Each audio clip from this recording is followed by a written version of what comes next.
Hello मेरे प्यारे साथियों। आज जो हम आपको जीके जीएस जो बता रहे हैं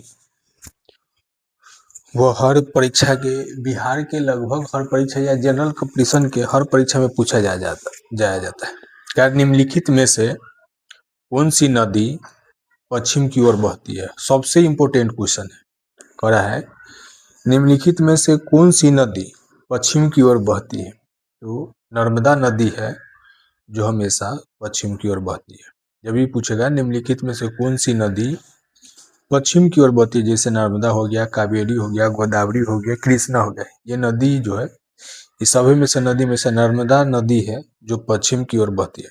इसका कुछ जानकारी ले लेते हैं सब नदी के बारे में क्या क्या जानकारी। नर्मदा नदी पश्चिम की ओर बहती है। नर्मदा नदी की लंबाई 1312 किलोमीटर है। नर्मदा नदी का उद्गम मैकाल पर्वत के अमरकंटक चोटी ऊंचाई कितना हो गया 1057 मीटर से होती है। अगला पॉइंट होगा यह नदी उत्तर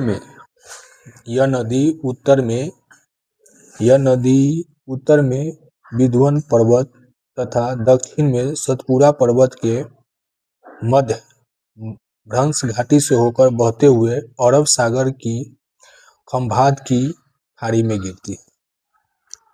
अगला पॉइंट देख लेते हैं। नर्मदा नदी जबलपुर के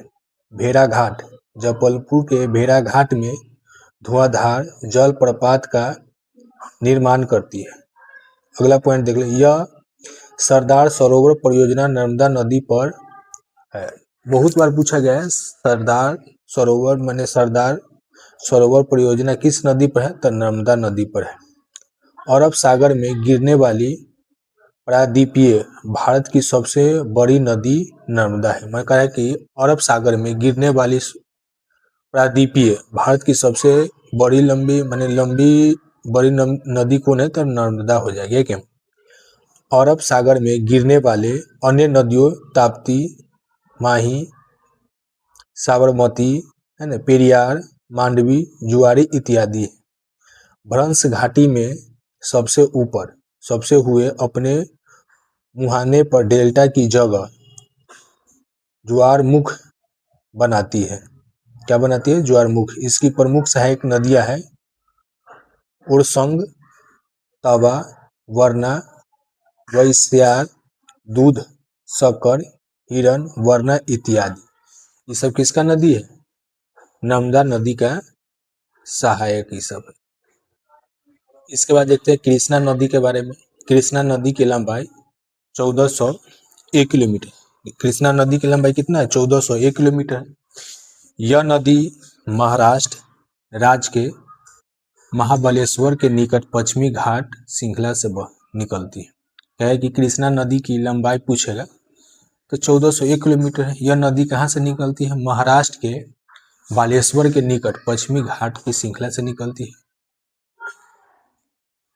यह प्रायद्वीपीय भारत की दूसरी सबसे बड़ी नदी है। यह प्रायद्वीपीय भारत की सबसे क्या है? दूसरी सबसे लंबी नदी है। तुंगभद्रा एवं भीमा इसकी प्रमुख सहायक नदी है। कृष्णा नदी का सबसे जो सहायक नदी पूछा जाएगा तो तुंगभद्रा एवं भीमा इसकी प्रमुख सहायक नदी है। कृष्णा नदी डेल्टा बनाती हुई बंगाल की खाड़ी में गिरती। पूछ देगा कि कौन नदी बंगाल की खाड़ी में गिरती है? तो कृष्णा नदी डेल्टा बनाते हुए कहाँ गिरती है? बंगाल की खाड़ी में गिरती है। इसकी अन्य सहायक नदी कोयना, यरला, वरना, पंचगंगा, दूधगंगा, घाट प्रभा, मालप्रभा और मूसी है। अब देखते हैं गोदावरी नदी के बारे में। गोदावरी नदी की लंबाई 1465 किलोमीटर। गोदावरी नदी की लंबाई कितना हो गया? 1465 किलोमीटर। यह नदी महाराष्ट्र में नासिक जिले के पास यंत्रबग पहाड़ी से निकलती है। यह प्रायद्वीपीय भारत की सबसे लंबी नदी है। भारत की सबसे लंबी नदी पूछा जाएगा तो कौन सी नदी रहेगी? गोदावरी नदी। भारत की सबसे लंबी नदी के बारे में पूछा जाएगा तो कौन सा नदी रहेगा? गोदावरी नदी। यह वृद्ध गंगा या दक्षिण भारत की गंगा दक्षिण गंगा के नाम से भी जाना जाता है। अगर पूछ दिया जाएगा कि भारत की वृद्ध गंगा या दक्षिणी गंगा किस नदी का नाम है, तो गोदावरी नदी का नाम है। इसकी प्रमुख सहायक नदियां इंद्रावती, प्राणहिता है ना, पूर्णा, वर्धा, मंजरा है ना, परवरा है ना, पेनगंगा, सबरी, बेनगंगा, ये सब का क्या है, प्रमुख सहायक नदी हो गया। कावेरी नदी, कावेरी नदी कितने लंबाई है, 800 किलोमीटर। कावेरी नदी की लंबाई कितना, 800 किलोमीटर है। कावेरी नदी कर्नाटक के कोगाडू जिले में बहागिरी पहाड़ से निकलती है। क्या कि कावेरी नदी है, कहाँ से निकलती है, कर्नाटक के कोगाडू जिले में बहागिरी पहाड़ी से निकलती है। इसे दक्षिण की गंगा के रूप में भी जाना जाता है। क्या कि दक्षिण के गंगा के रूप में किसे जाता है, कावेरी को। सबसे कहा है कि दक्षिण का, यहाँ भी कहा गया है दक्षिण भारत की गंगा नदी किसको कहा जाए, गोदावरी को। इसमें दक्षिण की गंगा के रूप में कहा जाता है कावेरी को। कावेरी नदी के मुख्य सहायक नदियां है काबिनी, भवानी और अमरावती। इसकी सहायक नदियां कौन सा हो गया, काबिनी, भवानी और अमरावती, इसकी क्या है, प्रमुख सहायक नदियां है। अब कह रहा है कि भारत के संविधान को बनाने वाली संविधान सभा के अध्यक्ष कौन थे। क्या कि भारत के जब संविधान को बनाने वाली संविधान सभा के अध्यक्ष में पूछेगा तो कितना हो जाएगा, डॉक्टर राजेंद्र प्रसाद। डॉक्टर क्या हो जाएगा, राजेंद्र प्रसाद। जब ये कहेगा भारत के संविधान को बनाने वाली संविधान सभा के अध्यक्ष कौन होगा, तो हो जाएगा डॉक्टर राजेंद्र प्रसाद। इसमें देखते हैं भारत के संविधान को बनाने वाली संविधान सभा के अध्यक्ष डॉक्टर राजेंद्र प्रसाद थे। संविधान सभा की प्रमुख समितियां उनके अध्यक्ष, क्या कि संविधान बने थे उसमें बहुत सारी समितियां थी, समिति के अलग अलग क्या थे, अध्यक्ष थे। संविधान समिति का अध्यक्ष पूछेगा, संविधान सभा के अध्यक्ष पूछेगा, संविधान सभा बनाने वाली संविधान सभा के अध्यक्ष पूछेगा तो जब डॉक्टर राजेंद्र प्रसाद हो जाएगा। संचालन समिति के अध्यक्ष, संचालन समिति का अध्यक्ष भी क्या थे, डॉक्टर राजेंद्र प्रसाद थे। संघीय संविधान समिति, संघीय संविधान समिति के अध्यक्ष थे पंडित जवाहरलाल नेहरू। संघीय संविधान समिति के अध्यक्ष थे पंडित जवाहरलाल नेहरू थे। प्रांतीय समिति के अध्यक्ष सरदार वल्लभ भाई पटेल थे। प्रांतीय समिति का अध्यक्ष जो थे सरदार वल्लभ भाई पटेल थे। प्रारूप समिति का अध्यक्ष कहेगा डॉक्टर भीमराव अंबेडकर। प्रारूप समिति का अध्यक्ष किसे कहा गया था, डॉक्टर भीमराव अंबेडकर। संघ शक्ति समिति, संघ शक्ति समिति का अध्यक्ष था क्या थे, पंडित जवाहरलाल नेहरू। एक संघीय संविधान का थे पंडित जवाहरलाल नेहरू, एक संघ शक्ति समिति का अध्यक्ष पंडित जवाहरलाल नेहरू।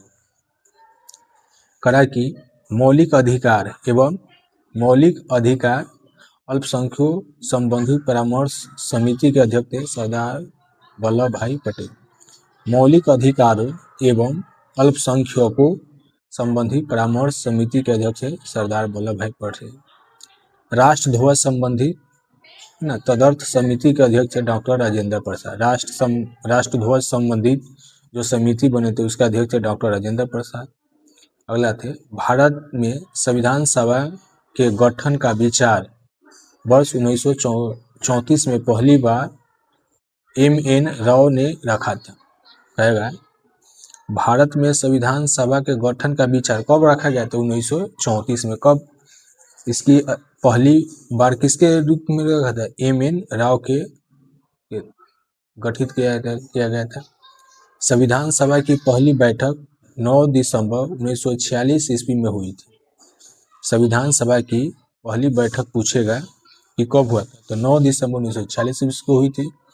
फ्रांस की तरह इस सभा के सबसे वरिष्ठ सदस्य सच्चिदानंद सिन्हा को सभा का अस्थायी अध्यक्ष चुना गया था। कहेगा भारतीय संविधान का गठन पर विचार कब, 1934 ईस्वी में, जब माने के संविधान के गठन के बारे में विचार किया गया था पहली बार M.N. राव ने रखा था 1934 में। संविधान सभा की पहली बैठक कब हुआ था, 9 दिसंबर 1946 में। फ्रांस की तरह इस सभा में सबसे वरिष्ठ माने किस देश के साथ, तो फ्रांस की तरह इसमें सबसे वरिष्ठ सदस्य सच्चिदानंद सिन्हा को सभा के अस्थायी अध्यक्ष चुना गया। अस्थायी नहीं, अस्थायी अध्यक्ष क्या किया है, चुना गया। संविधान सभा की दूसरी बैठक 11 दिसंबर 1946 ईस्वी में डॉक्टर राजेंद्र प्रसाद को संविधान सभा का अस्थायी अध्यक्ष निर्वाचित किया गया। जब संविधान सभा की पहली बैठक हुआ 9 दिसंबर 1946 को अस्थायी थे सच्चिदानंद सिन्हा। जब संविधान सभा की दूसरी बैठक 11 दिसंबर 1946 को होगा, 9 के बाद 11, 2 दिन बाद, जब संविधान सभा की दूसरी बैठक 11 दिसंबर 1946 में हुआ तो इसका डॉक्टर राजेंद्र प्रसाद संविधान सभा का अस्थायी अध्यक्ष निर्वाचित किया गया। कैबिनेट मिशन की संस्तुतियों के आधार पर भारतीय संविधान का निर्माण करने वाली संविधान सभा का गठन 1946 ईस्वी में किया गया। मैंने कैबिनेट मिशन की संस्तुतियों के आधार पर भारतीय संविधान का निर्माण करने वाली संविधान सभा का गठन 1946 में क्या किया गया था। अब अगला पॉइंट है, संविधान सभा की कार्यवाही 13 दिसंबर 1946 को जवाहरलाल नेहरू द्वारा पेश किए गए उद्देश्यों प्रस्ताव के साथ प्रारंभ किया गया था। अस्थायी बने थे 9 दिसंबर 1946 को सच्चिदानंद सिन्हा और 11 दिसंबर 1946 को अस्थायी बने थे डॉक्टर राजेंद्र प्रसाद। और संविधान सभा की कार्यवाही 13 दिसंबर 1946 को जवाहरलाल नेहरू द्वारा पेश किए गए उद्देश्यों प्रस्ताव के साथ प्रारंभ हुए थे। संविधान सभा में अंबेडकर की पहली बार निर्वाचन बंगाल से तथा बंटवारे के बाद उसका निर्वाचन बॉम्बे से हुआ था। जब संविधान सभा में अंबेडकर जी को पहली बार निर्वाचन कहाँ से किया गया था, बंगाल से, और बंटवारे के बाद उसका निर्वाचन क्या किया गया था, बॉम्बे से। हैदराबाद एक ऐसी रियासत थी जिसके प्रतिनिधि संविधान सभा में सम्मिलित नहीं हुए थे। मैंने कौन ऐसा कह देगा, कौन ऐसा रियासत है जो संविधान सभा में सम्मिलित नहीं हुए थे, तो हैदराबाद जो थे एक ऐसी रियासत थी जिसके प्रतिनिधि संविधान सभा में सम्मिलित नहीं हुए थे। नहीं तो बाकी बात का सबके हुआ था, मगर हैदराबाद के नहीं हो पाया था।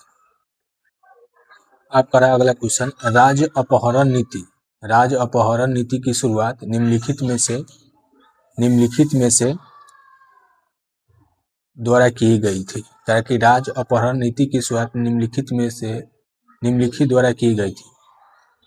लॉर्ड हेस्टिंग के द्वारा, लॉर्ड है ना वेलेस्ली के द्वारा, या लॉर्ड डलहौजी के द्वारा, लॉर्ड बेंटिंग के द्वारा, लॉर्ड डलहौजी के द्वारा राज्य अपहरण की नीति शुरुआत की थी। राज्य अपहरण की नीति किसके द्वारा किया गया था, लॉर्ड डलहौजी के द्वारा राज्य अपहरण की नीति किया गया था। देखते हैं इसका डिटेल।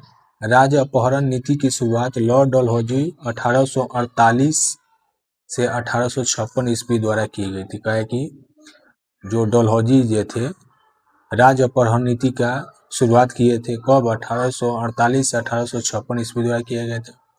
राज्य अपहरण नीति के अनुसार अगर किसी सुरक्षा प्राप्त राज्य का शासन बिना स्वाभाविक उत्तराधिकारी के मर जाए तो उसका राज्य उसके दत्तक पुत्र को नहीं सौंपा जाएगा। आपको रहा है कि अगर वहाँ का यानी कि जो उत्तराधिकारी थे अगर वो मर जाते तो उसका अगला जो पुत्र होगा उसको सौंपा नहीं जाएगा। डलहौजी का शासनकाल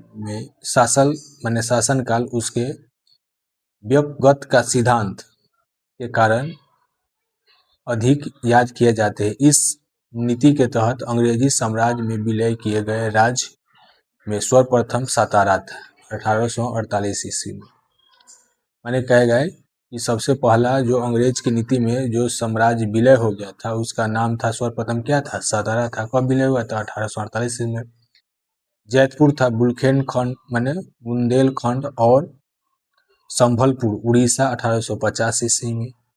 बाघाट हिमाचल प्रदेश 1850 ईस्वी में। उदयपुर मध्य प्रदेश 1852 ईस्वी में। झांसी 1854 ईस्वी में। नागपुर 1853 ईस्वी में। ये सब क्या हो गया था, अंग्रेज के सम्मिलित हो गया था। सुरक्षा प्रकोष्ठ की नीति वारेन हेस्टिंग से संबंधित है। सुरक्षा माने पूछे देगा कि सुरक्षा प्रकोष्ठ की नीति किससे संबंधित है? वारेन हेस्टिंग से संबंधित है। राज्य अपहरण नीति लॉर्ड डलहौजी से, और सुरक्षा प्रकोष्ठ की नीति जो वारेन हेस्टिंग के द्वारा संबंधित है। लॉर्ड विलियम बेंटिंग भारत का पहला गवर्नर जनरल बना था। पूछा जाएगा लॉर्ड विलियम बेंटिंग भारत का पहला गवर्नर जनरल बना था। कहा जाएगा कि भारत का पहला गवर्नर जनरल कौन है? तो लॉर्ड विलियम बेंटिंग बना था। अगला क्वेश्चन देखते हैं, निम्नलिखित में से कौन सा ग्रह अति तापित है? माने कि कहा कि निम्नलिखित में से कौन सा ग्रह अति तापित है? बुध, पृथ्वी, यूरेनस और मंगल। तो कौन हो जाएगा? बुध। बुध अग्र तापित है, माने कि बुध अग्र तापित है ना।